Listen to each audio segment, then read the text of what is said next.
Chers parents, chers amis, permettez que je m'adresse à présent à notre Père, au nom de ses enfants et petits-enfants d'ici, et au nom des enfants venus nombreux l'été dernier d'Afrique, d'Amérique, d'Asie et d'Europe, élargir notre cercle de famille.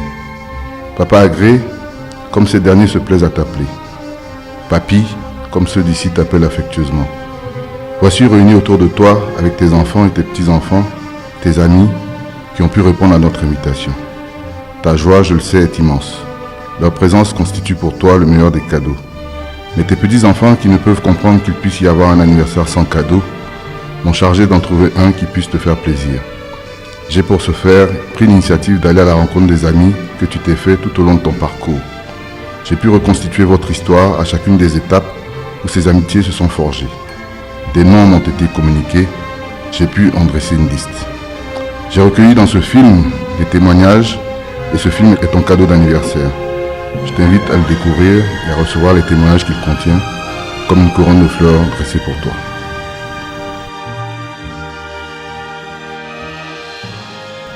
L'invitation à cette fête, je souhaitais la remettre en main propre au cours de mon déplacement à tous tes amis et profiter de l'occasion pour recueillir leurs témoignages. En revoyant les images qui ont été conservées des rencontres de 2007 et de 2012, je me suis rendu compte que je ne pourrais les voir tous, certains t'ayant quitté dans l'intervalle. Tu gardes, je le sais, le souvenir de ces derniers et de tous ceux qui les ont précédés. Mon voyage, c'est par Lakota d'où tout est parti que je l'ai commencé.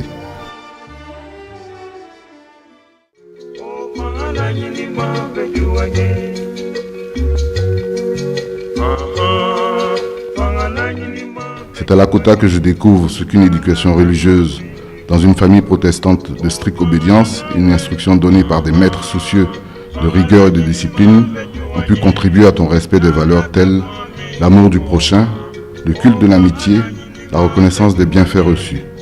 J'ai appris que tu avais remis en état une bicyclette hors d'usage que tu utilisais pour te rendre à l'école primaire publique dirigée par M. Diallo Mohamed, qui avait en charge la classe de CM2 préparatoire à l'examen du certificat d'études primaires élémentaires CEPE.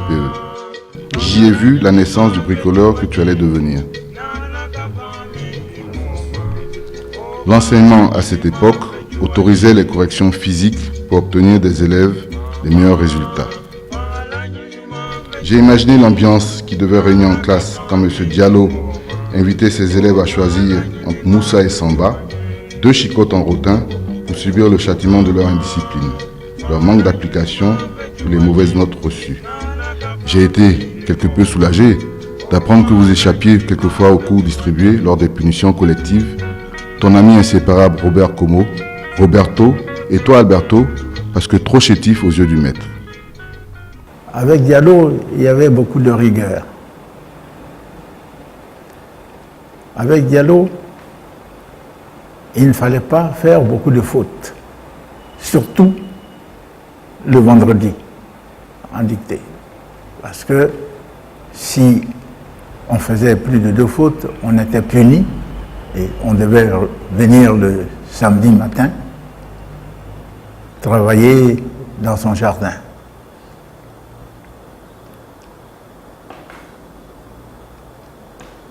Et Diallo nous a appris la rigueur, le travail bien fait.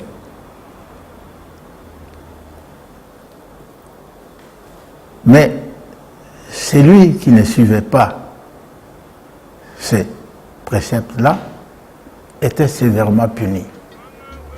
Après ton départ de l'école primaire, tu es revenu à Lakota pendant les grandes vacances. J'ai été impressionné par votre programme d'activité pendant ces vacances.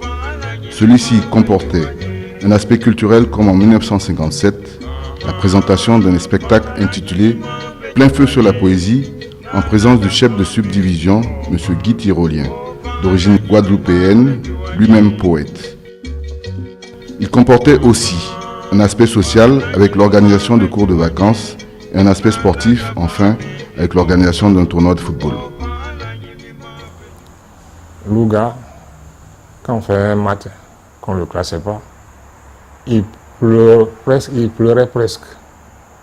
Donc on était obligé de le mettre et puis procéder à un remplacement dans 10 minutes. Nous avions des vedettes. Lazare Zega, Yoro, André, etc. Je ne peux quitter Lakota sans rappeler le souvenir d'un ami très cher que tu considérais comme ton frère aîné, Mamadou Dieng. Parti de Lakota avant toi, le hasard a voulu qu'il te précède et t'accueille partout. À Dakar, où il se trouvait déjà, à ton arrivée à Paris, où il t'a logé à la cité universitaire du boulevard Jourdan, pendant les petites vacances à la cité d'Antony, et à ton retour en Côte d'Ivoire, où il t'a cédé les équipements de ton premier appartement à Abidjan.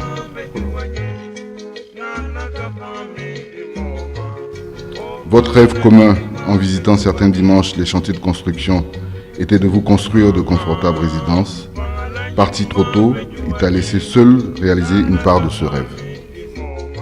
Mais parce que tu crois aux forces de l'esprit, je sais que tu es convaincu, et c'est ta consolation, que là où il se trouve, il partage avec toi, en contemplant le domaine de la sablière, le bonheur d'avoir réalisé ce rêve.